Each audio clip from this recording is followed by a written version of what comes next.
Assalamualaikum warahmatullahi wabarakatuh. Kembali lagi bersama saya Mr. Fari di channel Warga Dusun Kampung Inggris, Jakarta. Kali ini kita ketemu materi 20 nih ya. Sudah masuk pelajaran yang agak berat, agak tinggi, yaitu adalah participles and gerund.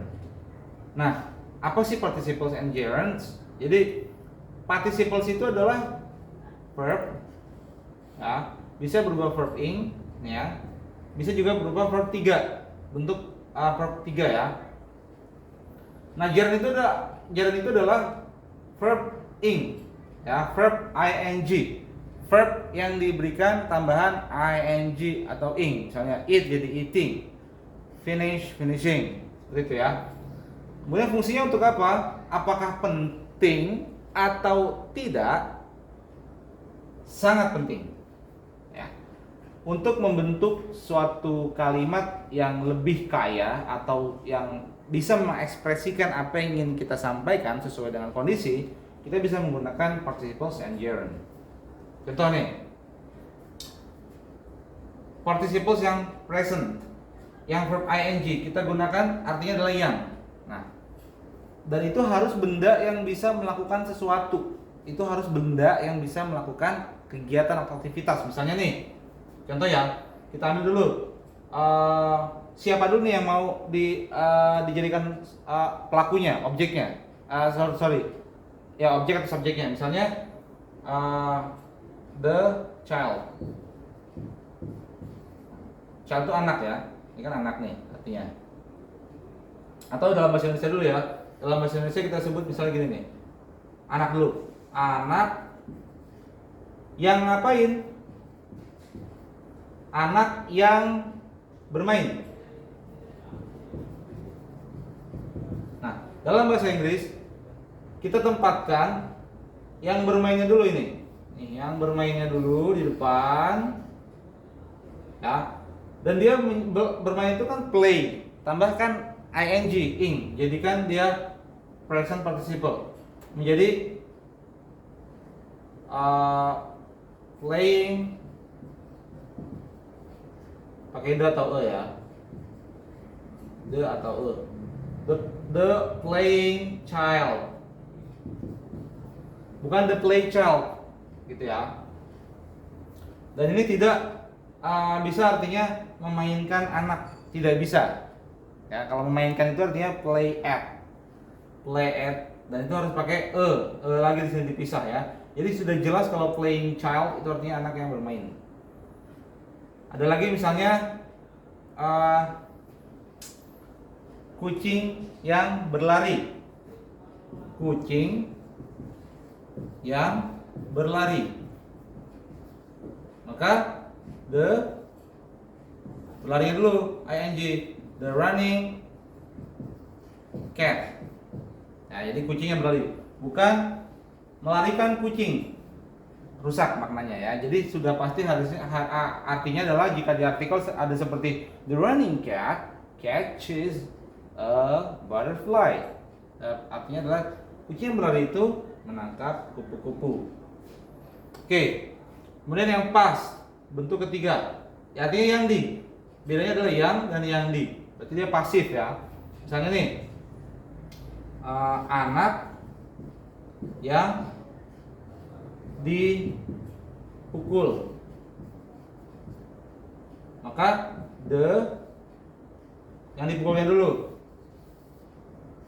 the hit child.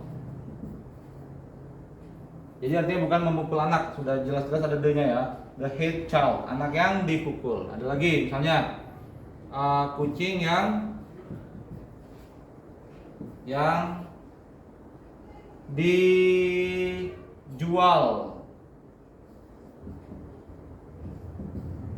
ya, yang di dan yang di. Oke, berarti kucing yang dijualnya dulu, the sold cat, the sold cat, the sold cat. Ini bisa juga dipindahkan ke belakang, the child hit ya, bisa juga. Jadi dua-duanya benar ya. Bisa di sini, bisa di sini. The child hit, the hit child bisa. the sold cat, the cat sold. Ini juga bisa the child playing bla bla bla, the cat running bla bla bla. Tapi biasanya kalau di belakang itu dia ada tambahan. Misalnya the child playing, oh nggak ada tambahan juga nggak apa-apa. Oke ya. Jadi ini adalah yang participles. Kemudian yang gerund, dia ing juga nih. Dia verb ing juga nih. Tapi dia punya dua penggunaan ya. Yang pertama artinya adalah untuk. Misalnya benda-benda ya, harus benda-benda yang memang punya fungsi banyak. Misalnya tongkat ya, tongkat. Kan tongkat nih. Ya. Saya butuh tongkat. Tongkat buat apa? Tongkat untuk jalan. The walking stick. Nah, jadi untuknya ini kita verb ing kan dan taruhnya di depan. The walking stick. Meja belajar. Meja untuk belajar. The studying table. Ada juga ruangan ya, fungsi ruangan kan banyak. Ada the meeting room ya. Nah, kalau ini tidak bisa dibalik, tidak boleh. Jadi the stick walking nanti artinya jadi ke sini. Tongkat yang berjalan. Atau the table studying. Masa meja yang belajar ya sudah rusak. Jadi artinya untuk, ini ya, untuk nih. Jangan lupa. Ada kata untuk. Boleh nggak kita gunakan jendela? Jendela untuk memfilter, enggak, karena fungsi jendela memang untuk memfilter udara ya kan, atau AC untuk mendinginkan, the cooling air conditioner, nggak bisa ya. Tapi kalau the cooling box, karena fungsi box itu banyak sekali ya, ada yang the cooling box untuk box untuk mendinginkan, the saving box, box untuk menyimpan, gitu ya. Jadi fungsi gerund fungsi ini adalah untuk menspesifikkan ya suatu benda menjadi jelas fungsinya untuk apa. Itu dia. The smoking room berarti ruangan untuk merokok. The studying, the sleeping room, gitu ya. Itu. Kemudian adalah subject. Sebagai subjek berarti di depan adanya, atau objek berarti di belakang adanya, ya. Yang ini jatuh sebelum verb, ya. Subjek ini adalah jatuh sebelum verb.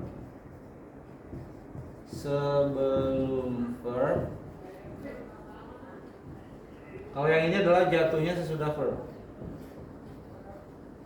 Sesudah verb. Nah, kita contoh ya yang subjek dulu nih ya. Misalnya harus verb ing ya. Misalnya traveling is my hobby. Ini adalah subjek karena dia verbnya setelahnya. Atau kita balik nih, my hobby is traveling. Itu dia sebagai objek karena jatuh setelah verbnya. Maka subjeknya menjadi ini.